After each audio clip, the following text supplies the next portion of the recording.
Hey, what's up everybody? How's everybody doing today? I hope everyone has been having a good one. GM, of course. So today we're going to be doing a bit of a workshop. It's going to be relatively complex, so I hope you're all ready for it. And we're going to be looking at DAO architecture, and the limitless opportunities that exist for it in the real world. So just a little bit about me. I'm DAO Master Dan. I've been in finance since I left high school, so I pretty much jumped out and jumped straight back in. I worked with 2 of the big 4 banks and hated every second of it, mostly because I realized that there were a lot of holes in the traditional banking system. You know, tedious international payment processes, slow payment times, people blocking your accounts because you've got too much money sitting in it. There's a lot of reasons why I didn't like it, and sort of sitting behind the doors and having a look at everything from that perspective really showed me that things need to change. So that sort of led me into my journey into blockchain. So late 2019, I began teaching myself a foundational level of knowledge and sort of took myself to the school of white paper. At this point, I must have read thousands of hours of different white papers all through just different projects that I found interesting. So managed to land my first role with Motor DAO. Worked my way up in the company to become the first DAO master in Web3, which was really cool. Pretty much as a DAO master, it's my job to take a bird's eye view on the entire project and to ensure that individual working groups are executing, removing blockers from people and helping them get through their work. I also worked with Humble Better Health, started with them in early 2022 and built out all their tokenomic modeling. I built out their gamification, stake mechanics, all that kind of fun stuff. And I also worked with Holon on one of their hackathons back in 2021 as well. So I launched my own company, DAO Master Labs, in August of this year, and it's pretty much my mission to work with founders on the launch of their projects. I want to assist innovators, risk takers, and trailblazers, and sort of launch their projects with mastery. That's the whole concept. We specialize in DAO dissemination, tokenomic modeling, and gamification of complex systems, as well as a smattering of other little things. Alright, so if you scan the QR code, totally up to you, you'll find all my links and stuff, both personal and professional. If you don't get it now, there'll be one at the end. But yeah, that's sort of where I'm sitting at. Just let them take a picture. Oh, cool. Thanks, everybody. I look forward to connecting with you. Awesome. So just a quick preface. I want to preface this workshop that it's going to be around the architecture of DAOs and how, when implemented properly, which is key, they can have huge societal impacts. From small groups of people right through to billion-dollar conglomerates. The workshop will be interactive, so I hope everyone's excited to be doing some fun stuff. And everyone who participates will be rewarded with a POAP. And there will also be a special reward for one of the POAP holders. So I'm sort of doing an experiment to figure out if there's a way I can bring tangible value to an intangible asset, which is obviously the proof of attendance protocol. All right, let's go. So, core DAOs, the epicenter of the ecosystem. So most of you guys are probably going to know what a core DAO is. It's just what we currently define as a DAO. I've just sort of redefined it for the premise of the architectural. At a basic level, core DAOs must achieve 2 things. They need to be decentralized and they need to be organized.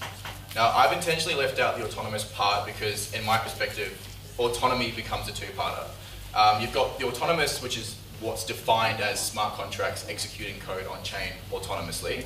But from my experience working within DAOs, autonomy also comes down to the individual and those who are in the core, the community, contributors, all that kind of stuff. If people don't have autonomy over their work, they can't execute on the DAO's mission properly. So that's why it's sort of 2 parts. Now, sorry, we can go back quickly.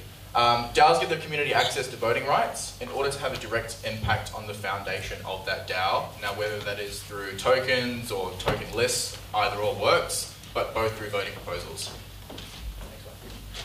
So this is great for organizational inclusion, but what happens if you get to a point where your project starts to consist of more than 100 people, 1,000 people or so? It gets pretty messy.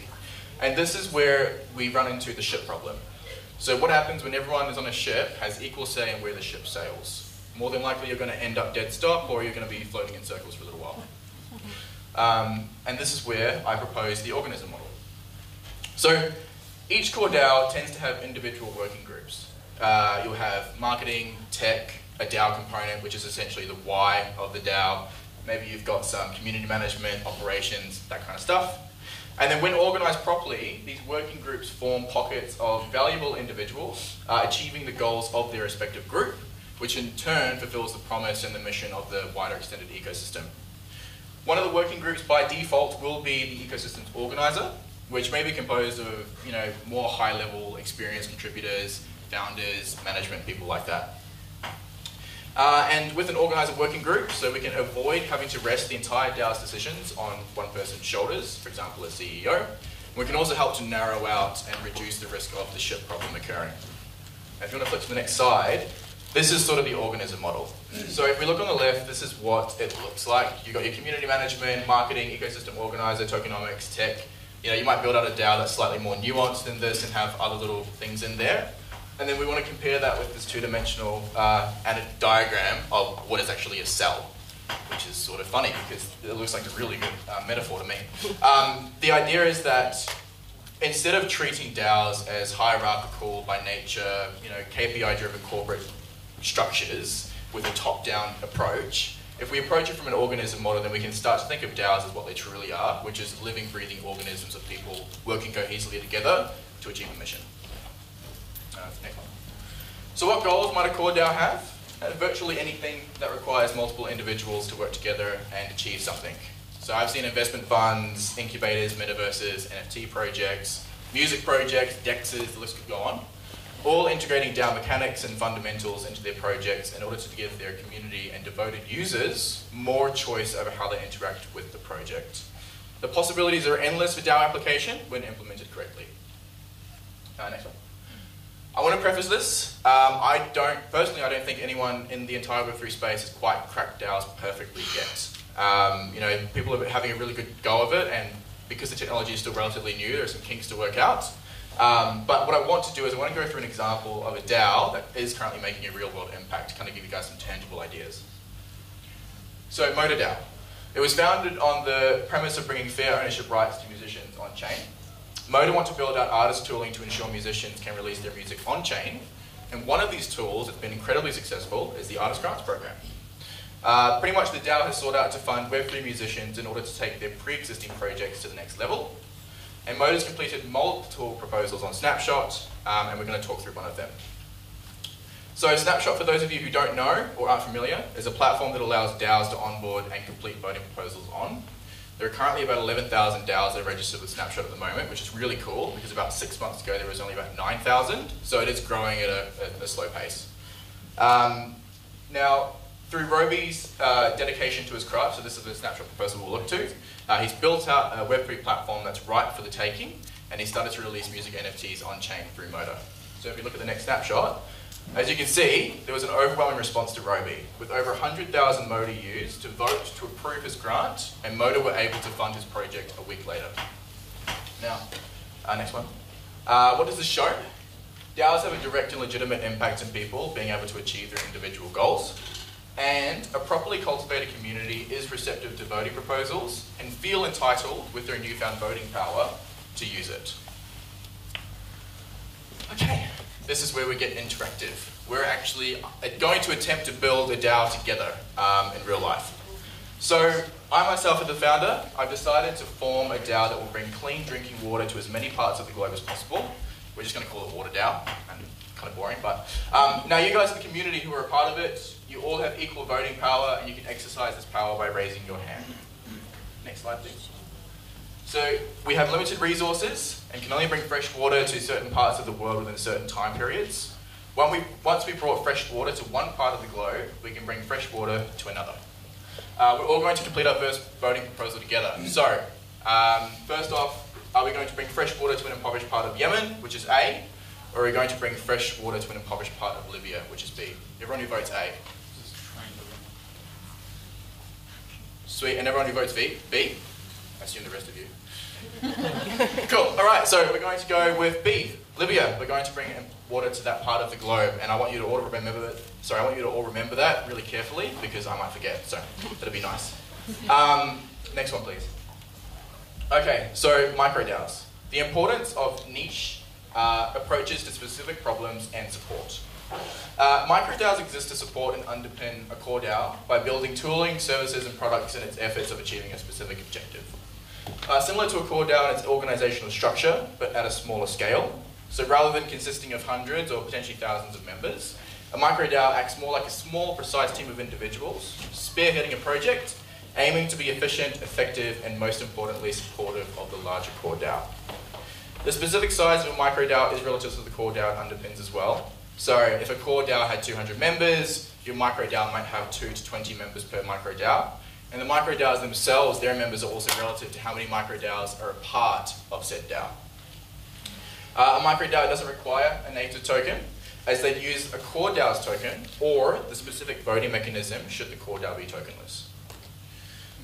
Next one, please. So a micro DAO, this might be a little bit polarizing, but the micro DAO can be thought of as the truest sense of a fully decentralized autonomous organization, as it's governed by a core DAO, it's more than likely funded by the core DAO for the specific project it's completing. It's set up of isolated autonomous working groups that don't necessarily require an organizer working group, as they'd be governed by the core DAO. They participate in and can create their own voting proposals, and they're decentralized by nature, as they're decentral to the core DAO itself. So the relationship between core and micro DAOs. As core DAOs grow and begin to scale, micro DAOs will function to either support existing verticals within that core DAO or sort of start to build out their own. What this will do is it will help to reduce overall workload of the core DAO by taking things off of its proverbial plate, increase efficiency in delivering on the core DAO's mission. Now, core DAOs themselves don't necessarily need to be efficient, as they're not a capitalistic driven company with KPIs and targets. Instead, micro DAOs can enable streamlining of certain operations within the core DAO to make the extended ecosystem more efficient without compromising the core DAO itself. They also want to innovate and create new tools, services, or products that benefit the wider ecosystem or community without cluttering the core DAO's operations. Next one, please. Cool. So what goals might micro DAOs be trying to achieve? Obviously, it's going to be something that generally aligns with the core DAO it supports, but slightly more narrow and more niche. So what I want to do is, rather than going through a real-world example, let's kind of ideate together and go through 3 sort of ideas on what micro DAOs could become. So a fintech DAO. A fintech DAO builds out an alpha version of a product, but halfway through the process they find they no longer want to continue doing so. Maybe it's a problem of time, resources, market fit, could be a combination of all 3, but regardless, they feel that they can't move forward. Instead of just dropping the project entirely and dumping it, they decide to upload the software to GitHub and broadcast it out to their community as an open invite to invite their community to finish off the project. A small, motivated group of individuals get a hold of the software and decide to build out a beta version that works for the core DAO. Now this group of individuals could be considered a micro DAO. Alright, next one. So a music DAO builds out a platform that allows artists to mint, create tracks, release, and distribute their music on chain. The next part of this process is going to be onboarding as many artists and users as they possibly can, but they find the process to be time-consuming, resource-constraining, and frankly tedious. So what they do instead is they start to work with more B2B. They start to go out to Web3-based agencies, labels, management houses, and go after the onboarding process that way. So what they start to do is they onboard the artists through those agencies, and then those agencies get the DAO tooling. It becomes a cohesive relationship. And now each person who's part of this new relationship that bolts on could be considered a micro DAO. The next one. A philanthropic DAO. Philanthropic DAO decides to bring warm meals to those around the world. So rather than forming a core DAO and sort of traveling all around together, they decide to form micro DAOs in key locations within key demographics to be as efficient and effective as possible.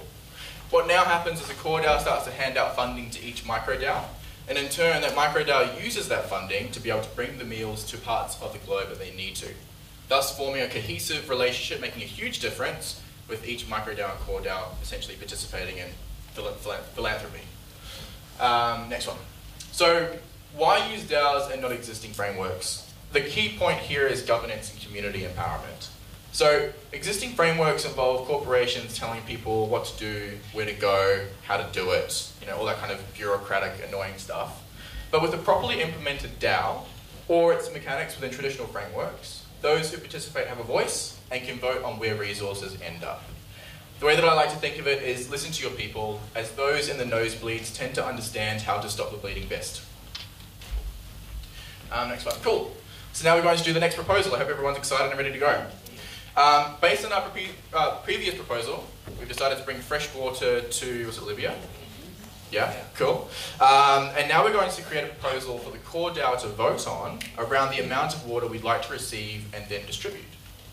Now, some high-level facts for you guys. The core DAO only has funds to support 100,000 litres distributed over the year. We'd like to bring water to at least 10 locations in the same time period, and some locations may need more water than others. So you want to go to the next one, please? Cool. So, do we propose we bring 10,000 litres of fresh water to Libya, 5,000 litres of fresh water, or 1,000 litres of fresh water? All right, everyone who votes A? Couple. B?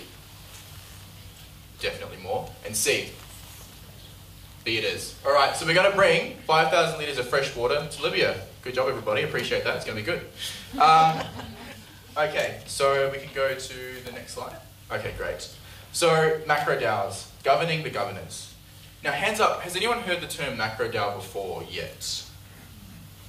Couple people. Okay, that's interesting. So, what I'm trying to get across here is that macro DAOs are special and that they essentially act as a way to solve problems within core and micro DAOs when governance goes wrong. So they're governing the governors. Think of them as a mediator that steps in when groups of people are arguing with each other. Macro DAOs can handle any form of dispute within a DAO ecosystem. That could be between a core DAO and its community, between a core DAO and its supportive micro DAO, or even internal disputes within the core DAO itself. Now, macro DAOs, go to the next one, sorry please. Yeah, so they differ from their counterparts in multiple ways. So they're specific to mediating conflict and conducting overall ecosystem governance. They need to be highly censorship resistant, as a compromised macro DAO could be disastrous for an ecosystem. They need to be a trusted mediator, and they need to be proficient in concave decision making with emphasis on compromise and conflict resolution. So let's go to the next one.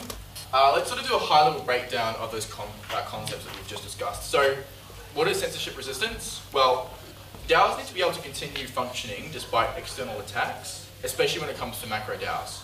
So attacks could be from multiple endpoints, including large-scale corporate entities, state actors, or even malicious hackers. The last thing a macro DAO needs is to be taken over by a hostile group that then affects and sways the governing body to its benefit. Trust. How can a macro DAO function properly without trust? Well, the short answer is that it doesn't. Trust is massively important in the role of a macro DAO, as those seeking action from one need to feel confident that it will act in an unbiased manner. Luckily, we have this beautiful little thing called blockchain, which we can reference and use for trustless debates and trustless dispute resolution. If we've got two parties who don't trust each other, but we have some sort of intermediary that both parties can trust, conflict resolution can occur. Concave decision making. So this is slightly more nuanced, but the basic idea is that a concave decision results in a compromise. Reconciling arguments between two or more parties will almost always need one. One that benefits all parties involved without leaning too far towards either. A pertinent example of concavity is one of funding. So it tends to be better to fund two projects with $1,000 each than one project with $2,000. This is because any form of funds given to a project is a massive boost to the project rather than the leap from $1,000 to $2,000. All right, let's go to an example. So the most relevant example of a macro DAO, even though it doesn't define itself as one, is Kleros Court. So Kleros Court acts as an intermediary to solve DAO conflict, with its core mission being an arbitration service for the disputes of the new economy.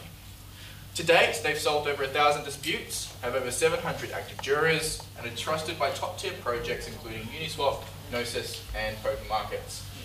Further, they assist with optimistic governance, protect against governance attacks, and help to control DAO grant funds. From a surface level perspective, they've sort of hit the nail on the head in terms of what a macro DAO should strive to be.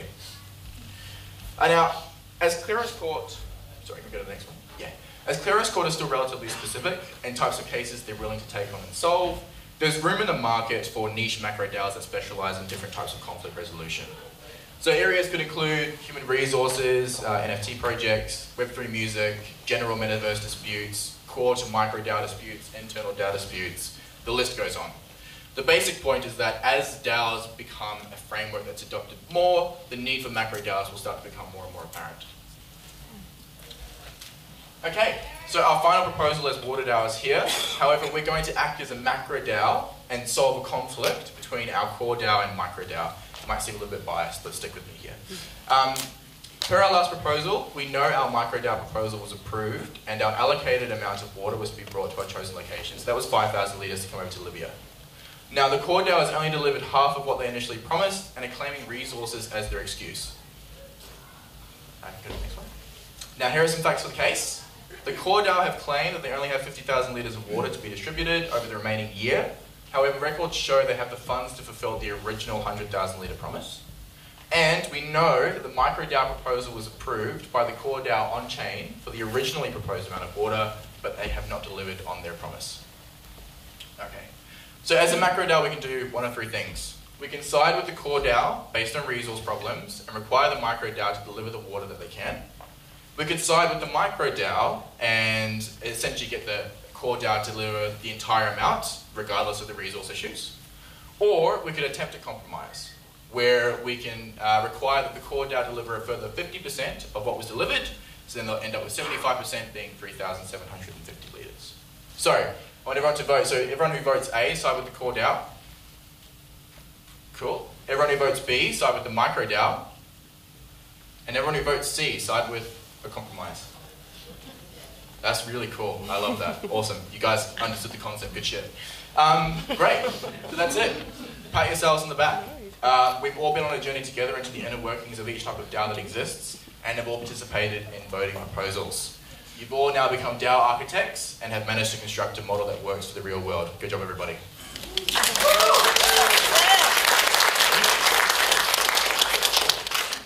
Okay, so just last remarks. So again, on the left here, if you guys weren't able to snap the QR code before and you'd like to connect, please do. On the right, there is a free poll for everyone to mint. Now, I only got 100. I don't even know how many people are here, but try and get in quickly. Hopefully they'll be there. And like I said, for the poll app, so if one of you guys would like to work with DAO Master Labs, you can have your initial consultation free, and I'll give you a bonus as part of your package if you'd like to join with DAO Master Labs as well. So that's for the poll app holder. Beyond that, I want to thank everybody here who came and listened and attended the workshop today. Thank you to Rochelle, Greg, and Steve for putting on such an incredible event. Can we get a round of applause for those guys? And yeah, thank you all very much, and have a fantastic rest of your day. We can open for questions if you like. How much time do we have? We got like 8 minutes. Yeah. Do we have any questions? We have like 8 minutes. Any questions? Yeah, man. Yeah, so just with the macro DAO, it's kind of like a DAO for hire kind of idea. It's outside of the other of the DAO, or are they delivery within the DAO? Both. So the macro DAO could, if you built up the architecture based on core, micro, and then macro, you could essentially have it all working as a cohesive group, as long as the macro DAO was unbiased in your approach. But in reality though, what you could do is build out larger macro DAOs that people go to for their disputes, like Clero's Court, which obviously handles other people's projects. So yeah, it's a two-parter, whatever you prefer. And so if you were to do that, you would have people within the core DAO voting to assign people to the macro DAO, or like a high level or something. Well, that's, again, like if you want to do a core DAO where you had organisers organising that, sure, but what would be better is to involve the community. So it'd be better to do governance proposals, elect jurors or elect people who will be part of the macro DAO, therefore it becomes less biased towards the core DAO and micro DAO itself. Yeah. Cool. Any other questions you guys want to go through?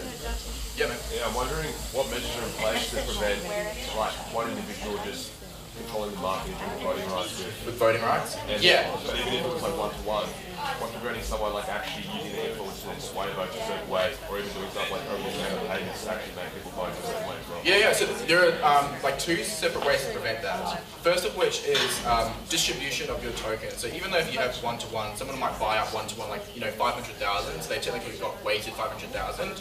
If that problem occurred, you could sort of dilute the supply in a way. Not great for your token value, but it would help to reduce the risk of someone having too much power over the voting mechanics. The second way is to employ different types of voting.